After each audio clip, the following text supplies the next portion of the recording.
داکۆک داکۆک داکۆکە لەگەڵ گەندەڵ ناکۆکە ئەی حکومەتی هەربێنە بڕۆ وازمان لێ بێنە میلەت چاوەڕێ مەکەن خۆفرۆشکات بەڕێیەکەن گۆبوونەوە ڕێگەخەن پارەی دزراو بەشەکەن باوەڕ بەمانە مەکەن دزی قەت تەرک ناکەن میلەت هەمووی برسیە بەرپرسان باکیان نییە. ئێمە ئەوڕۆ وەکو ڕێکخراوی داکۆکە ساین بە خۆپیشاندانێک دژی پێنەدانی موچەی فەرمانبەران و مامۆستایان وە دژی بێباچی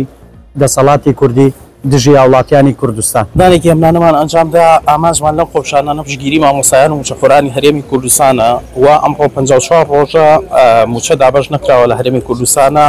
بەردەوام دەسەڵات دەستی لە قوڵی مامۆستایان و فەرمانبەرانی هەرێمی کوردستاندا هەیە. ئێمە هاتین بۆ ئەوەی سەرکۆنەی ئەو دواکەوتن و ئەو یاری و ئەو یاریە سیاسی قێزەونەی کەوا هەردوو دەسەڵاتی حکوومەتی فیدرال و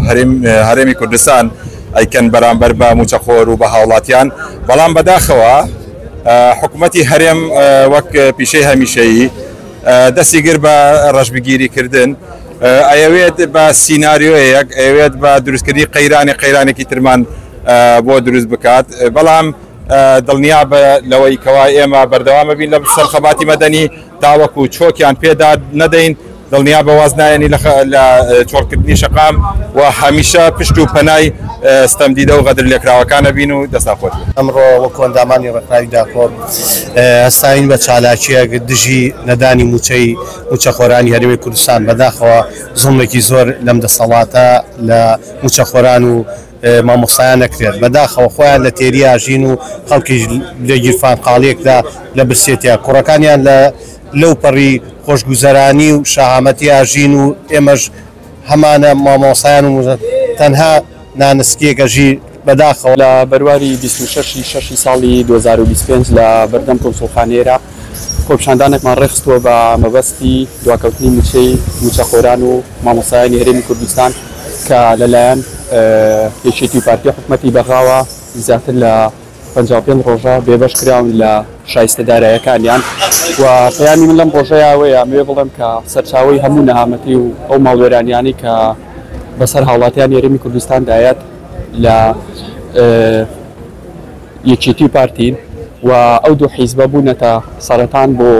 هاوڵاتیان هەرێمی کوردستان و موچەخۆران و مامۆستایان و فەرمانبەران. ئەمڕۆ و ئەندامانی ڕێکخراوی داکۆک هەڵزان بە گربوونەوەیەکی ناڕەزایی مەدەنی لە بەردەم سەفارەتی حکوومەتی عێراق بۆ پشتگیریکردنی مافەڕاوەکانی مامۆستایانی هەرێمی کوردستان و بۆ پشتگیریکردن لە موچە دواکەوتەکانیان. حیزبەکانی دەسەڵات گەنجەڵ و پێویژدان قوتی گەل و مامۆستایان دەجن کە مامۆستایان فانۆزی پەروەردەن و ژیانیان بە هەژاری و مەیلەتی کاول دەکەن بە دەستگیرکردنی مامۆستایان کە دەنگی حەقن ئازادی گەل پێشێت دەکەن ئەم دەسەڵاتە ناباکە کوردستان دەخنکێنێ گەل دەبێت بە تووڕێی یەکبوت ئەم دژە سیاسیانە لە ناو بەرێت و قوتی خەڵک و مامۆستایان کە ستونی وڵاتن بپارێزێت. ئەندامانی ڕێکخراوی داکۆک ئەمڕۆ لێرە کۆبوونەوە بۆ پاڵپشتیکردنی مامۆستایانی هەرێمی کوردستان. ڕاستی شەرمە حزبی دەسەڵاتدارانی حکوومەتی هەرێمی کوردستان کە نەتوانێت مافەڕاوەکانی مامۆستایان و فەرمانبەران